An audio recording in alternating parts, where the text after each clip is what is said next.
ಇನ್ನು ಸಾಮಾಜಿಕ ಜಾಲತಾಣದಲ್ಲಿ ಸಂವಿಧಾನದ ಮೂಲ ಆಶಯ ತಿರುಚಲು ಮುಂದಾಗಿದ್ದೇ ಇಂದಿರಾ ಗಾಂಧಿ ಅನ್ನೋ ಕುರಿತು ಪೋಸ್ಟ್ಗಳು ಹೊರಬರ್ತಾ ಇದೆ. ಸಾಕ್ಷಿ ಸಮೇತವಾಗಿ ಬಿಜೆಪಿಗರು ತಿರುಗೇಟನ್ನ ಕೊಟ್ಟಿದ್ದಾರೆ. ಇನ್ನು ತುರ್ತು ಪರಿಸ್ಥಿತಿಯ ಸಂದರ್ಭದ ಪತ್ರಿಕಾ ವರದಿಯನ್ನ ಉಲ್ಲೇಖಿಸಿ ವಾರನ್ನ ಮಾಡಿದೆ ಬಿಜೆಪಿ.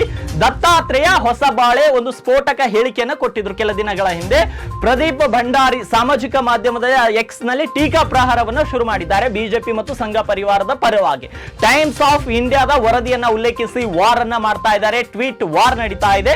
ಹಾಗಾಗಿ ಭಾರತದ ಸಂವಿಧಾನದಲ್ಲಿರುವಂತಹ ಜಾತ್ಯತೀತ ಮತ್ತು ಸಮಾಜವಾದದ ವಿಚಾರಗಳ ಬಗ್ಗೆ ಆರ್ಎಸ್ಎಸ್ ನ ನಾಯಕ ದತ್ತಾತ್ರೇಯ ಹೊಸಬಾಳೆ ನೀಡಿರುವಂತಹ ಹೇಳಿಕೆ ನಂತರ ಬಿಜೆಪಿ ಮತ್ತು ಸಂಘ ಪರಿವಾರದ ವಿರುದ್ಧ ಕಾಂಗ್ರೆಸ್ ವಾಗ್ದಾಳಿಯನ್ನ ತೀವ್ರಗೊಳಿಸಿದೆ. ಆದ್ರೆ ಇದೇ ಸಂದರ್ಭದಲ್ಲಿ ತುರ್ತು ಪರಿಸ್ಥಿತಿಯ ಕಾಲಘಟ್ಟದ ವಿಚಾರವನ್ನ ಮುಂದಿಟ್ಟು ಬಿಜೆಪಿ ಕೂಡ ಕಾಂಗ್ರೆಸ್ಗೆ ತೀಕ್ಷ್ಣವಾದ ತಿರುಗೇಟನ್ನ ನೀಡಿದೆ. ತುರ್ತು ಪರಿಸ್ಥಿತಿಯ ಕಾಲದಲ್ಲಿ ಸಂವಿಧಾನದ ಮೂಲ ಆಶಯವನ್ನೇ ಬದಲಾಯಿಸಲು ಅಂದಿನ ಪ್ರಧಾನಿ ಇಂದಿರಾ ಗಾಂಧಿ ಅವರು ಮುಂದಾಗಿದ್ರು. ಅಂದಿನ ಪತ್ರಿಕಾ ತುಣುಕನ್ನ ಮುಂದಿಟ್ಟುಕೊಂಡು ಈಗ ಕಾಂಗ್ರೆಸ್ ವಿರುದ್ಧ ಅವರು ಕೂಡ ವಾಗ್ದಾಳಿಯನ್ನ ನಡೆಸ್ತಾ ಇದ್ದಾರೆ.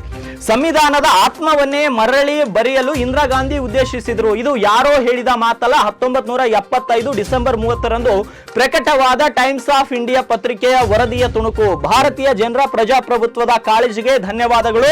ಕಾಂಗ್ರೆಸ್ ಆಡಳಿತದಲ್ಲಿ ಸಂಪೂರ್ಣ ಪರಮ ಅಧಿಕಾರದತ್ತ ಹೊರಬೀಳುವುದರಲ್ಲಿದ್ದ ದೇಶ ಸ್ವಲ್ಪದರಲ್ಲೇ ಬಚಾವಾಯಿತು ಅಂತ ಭಂಡಾರಿ ತಮ್ಮ ಎಕ್ಸ್ ನಲ್ಲಿ ಉಲ್ಲೇಖವನ್ನ ಮಾಡಿದ್ದಾರೆ.